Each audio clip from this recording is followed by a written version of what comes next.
Olá, mulher linda, sábia e que edifica o lar.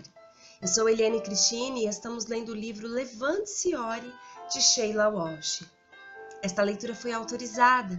Para a aquisição do livro, entre em contato com a editora Thomas Nelson ou com a Livrarias Família Cristã. Minhas orações fazem a diferença? Áudio número 10.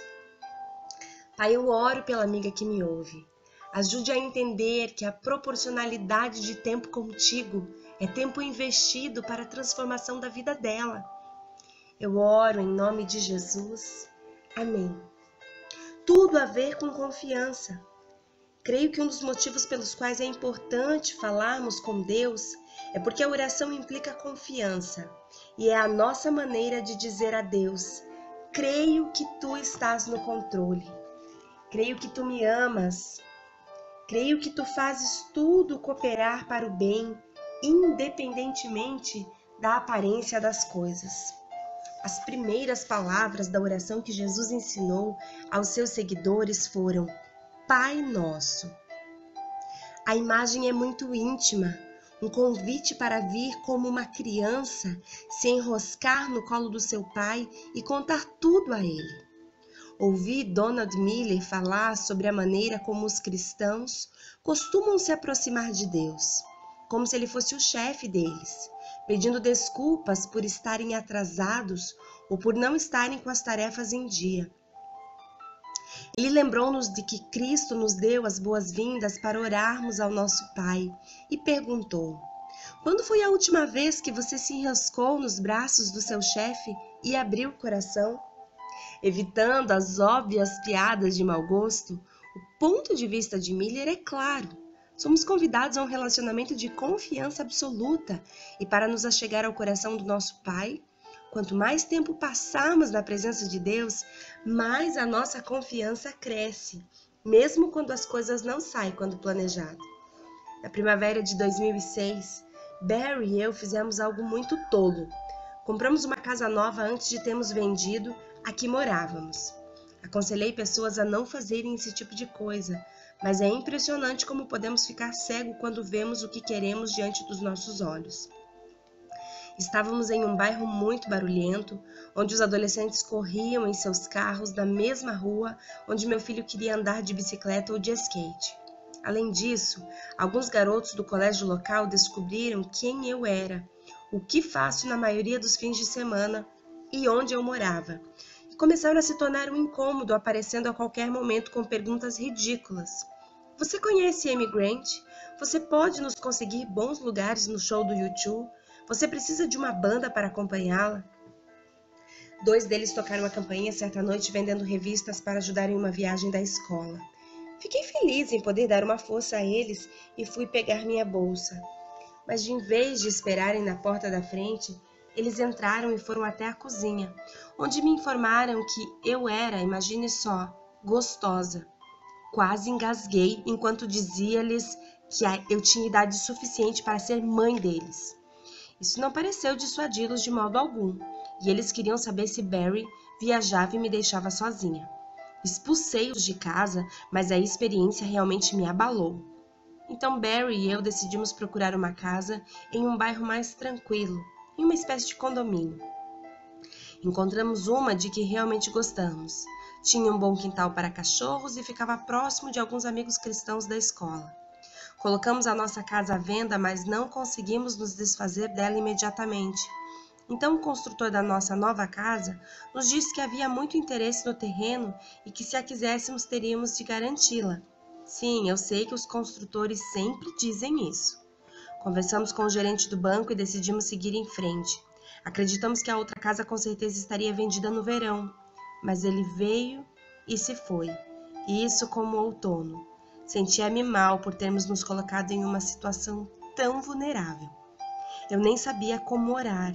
Como eu poderia pedir a Deus para nos ajudar a vender uma casa quando haviam crianças morrendo de fome em todo o mundo sem um cobertor para se cobrir? Como eu poderia pedir ajuda quando havia sido a nossa tolice que nos colocara naquela situação? Enquanto escrevo, a casa ainda não foi vendida. O que estou aprendendo ao longo deste processo, porém, é que tenho um Pai que me dá as boas-vindas de braços abertos, tanto nos dias bons quanto nos dias maus. Ele está aqui quando eu faço boas ou más escolhas. À medida que as semanas passavam, minha certeza não era de que ele de repente daria a alguma alma pobre e inocente uma compulsão por comprar a nossa casa, mas a de que não importa o que acontecesse, ele estava conosco. A oração forja dentro de nós uma profunda consciência da lealdade de Deus. Ele quer que confiemos nele e que o amemos. Tudo a ver com o amor. A oração é uma maneira de experimentarmos o amor. Não apenas uma forma de nós demonstrarmos o nosso amor a Deus, mas de recebermos o amor de Deus. Quando eu tinha 25 anos, o popstar britânico Cliff Richard produziu um álbum para mim usando os integrantes da sua banda. Um dos guitarristas de Cliff era um homem tímido e doce chamado Terry Britten, que também era um compositor. Um dia ele tocou um pedacinho de uma música que havia acabado de compor. Estou certa de que Terry não tinha como saber, quando ele se sentou com a sua fiel guitarra, que sua música, O Que o Amor Tem a Ver com Isso, seria gravada por Tina Turner e iria direto para o primeiro lugar nas paradas de sucesso. Quando penso no título dessa música e em nossa questão quanto à importância da oração, me parece claro que o amor tem tudo a ver com isso. Quanto mais apaixonados somos pelo Pai e por nosso Salvador Jesus, mais nos tornamos como Ele. As pessoas casadas há muito tempo dizem que se conhecem tão bem que podem completar as frases uns do outro. Imagine ter esse mesmo relacionamento com Deus, comunicar-se com Ele tão intimamente e com tanta frequência. Imagine os benefícios de um relacionamento como esse e o transbordamento de amor que viria dele. Deus anseia abrir o seu coração para nós. Ele não está procurando robozinhos perfeitos que sigam instruções, mas pessoas que compartilhem do seu amor. Creio que é muito difícil abraçarmos o amor dele porque nunca fomos amadas assim, já que todo o amor humano, até mesmo o melhor que já vivemos, é condicional e afetado pelo nosso comportamento ou pelas circunstâncias que sempre mudam. Mas isso não acontece com o amor de Deus. Toda vez que viajo para minha terra natal, a Escócia, um dos primeiros lugares que visito é o castelo em ruínas que fica à beira de um penhasco sobre o oceano. Olho para que o homem construiu o castelo e vejo como a erosão corroeu a pedra. Depois olho para o oceano que continua a bater nas rochas e na praia por eras seguidas. E penso em como o amor de Deus por nós é vasto como o mar. Ele não é corroído ou diminuído pelo tempo. É constante, forte e eterno. Tudo a ver com mudança. Finalmente, um motivo importante para a oração é o fato de que ela pode realizar mudanças, até mesmo no plano de Deus. O que, você diz? Minhas orações podem mudar o curso do plano de Deus, mas ele é bom. Bem, isso é verdade, mas também é fato que algumas vezes Deus ouviu as petições do seu povo e optou por mudar o seu plano deliberadamente. Não sempre, mas algumas vezes. Dê uma olhada no relacionamento de Deus para com o povo de Israel, conforme relatado nas páginas do Antigo Testamento. É de partir o coração. Independentemente de quantas vezes ele salvasse os israelitas dos inimigos, da fome e da ruína, cada vez eles se afastariam dele e se esqueceriam de quem eram. Talvez a ocasião mais dolorosa tenha acontecido quando Moisés recebeu os 10 mandamentos de Deus no Monte Sinai. Do ponto de vista dos israelitas, Moisés estava demorando. Então eles derreteram todas as suas joias de ouro, forjaram com esse a imagem de um bezerro e começaram a adorá-lo. Deus ficou furioso com os israelitas idólatras e decidiu deserdá-los e destruí-los. Então o Senhor disse a Moisés: desça, porque o seu povo que você tirou do Egito corrompeu-se. Êxodo capítulo 32, verso 7. Observe que Deus não chamou mais os israelitas de meu povo. Ele agora se refere a eles como o seu povo. Eles agora pertenciam a Moisés. Deus mostrou ao seu servo como seu coração estava partido por aquela traição flagrante e deliberada. Ele disse a Moisés para deixá-los a sós, ardendo em sua ira, e depois ele eliminaria os israelitas e começaria tudo de novo, criando uma nova nação para Moisés. É aí que as coisas ficam interessantes. Moisés implorou a Deus para que ele reconsiderasse e perguntou a Deus como pareceria aos egípcios que o Deus de Israel havia libertado o seu povo apenas para matá-lo em uma montanha. Ele orou: por que diriam os egípcios foi com intenção maligna que eles que ele os libertou, para matá-los nos montes e bani-los da face da terra? Arrepende-te do fogo da tua ira, tem piedade e não tragas este mal sobre o teu povo. Lembra-te dos teus servos Abraão, Isaque e Israel, aos quais juraste por ti mesmo: farei que os teus descendentes sejam numerosos como as estrelas do mar, e lhes darei toda esta terra que lhe prometi, que será a sua herança para sempre. E sucedeu que o Senhor arrependeu-se do mal que ameaçara trazer sobre o povo. Êxodo, capítulo 32, versos 12 ao 14. Que diálogo fascinante! É quase como se Moisés estivesse lembrando a Deus quem ele é. O segredo desse diálogo só pode estar no fato de que Moisés compartilhava do coração de Deus pelo seu povo. Por isso foi capaz de fazer o Senhor vivenciar a visão que ele sempre teve para o seu povo. Essa não era uma oração do tipo: Deus, por favor, abençoa o meu projeto, mas sim uma oração do tipo: Deus, vamos nos lembrar do teu projeto.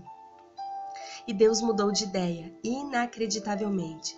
Ele deu ouvidos às palavras de Moisés e permitiu que o povo imperfeito e ignorante continuasse vivo para que pudesse aprender. Para que você não pense que isto foi algo que aconteceu uma única vez, existem muitos exemplos na Bíblia nos quais Deus muda de ideia. Veja Gênesis capítulo 18, onde lemos que Deus decidiu destruir a cidade de Sodoma. Abraão perguntou a Deus se ele mudaria de ideia se existisse 50 justos ali. E Deus concordou. Abraão, percebendo que poderia ser superestimado o número de justos, continuou reduzindo o número 45, 40, 35, 30, 20 e finalmente 10. A cada vez, Deus se dispôs a mudar de ideia, chegando a dizer que se houvesse somente 10 justos em toda a cidade, ela seria poupada. A triste realidade foi que a estimativa final ainda era alta demais, e Deus realmente acabou destruindo Sodoma. O impressionante acerca dessa história é que Deus estava disposto a ouvir um de seus servos e mudar a sua intenção com base no clamor dele por misericórdia, movido pelo clamor de um homem fiel como Moisés ou Abraão, ou no arrependimento de toda uma nação como Nínive. Imagine então as possibilidades para nós. Existem tantas coisas nesse mundo pelas quais podemos orar, tantas coisas para pedirmos a Deus para intervir e mudar o rumo de nosso futuro. Pode não ser uma resposta que vemos durante o tempo de toda a nossa vida, mas se não orarmos, não poderemos esperar nada diferente. A oração faz a diferença em nós. Portanto, mais uma vez, vamos examinar a pergunta: se Deus já decidiu o futuro, a oração faz alguma diferença? A resposta é sim. A oração faz a diferença em nós. Embora possa não fazer a diferença em nosso Deus imutável, ela é um presente para Ele. Quando usada adequadamente como algo mais que um ritual, a oração permite que nos comuniquemos com Deus e que sejamos lembrados do seu amor e do seu plano para nós. Como isso afetaria a sua vida se você andasse por aí todos os dias com uma profunda consciência de ser avassaladoramente amado? Deus quer pessoas que compartilhem do seu coração e trabalhem com Ele por coisas que têm valor eterno. Não simplesmente pessoas que dão valor às palavras momentâneas. Se olharmos para a oração dessa maneira, não haverá como duvidar da diferença que ela faz em nossas vidas. No entanto, não podemos evitar o desânimo quando estamos desesperadas para que Deus haja e o céu parece em silêncio. Quando, embora queiramos compartilhar do seu coração, Ele parece não ver que o nosso está partido. Há uma vastidão na misericórdia de Deus, como a vastidão do mar.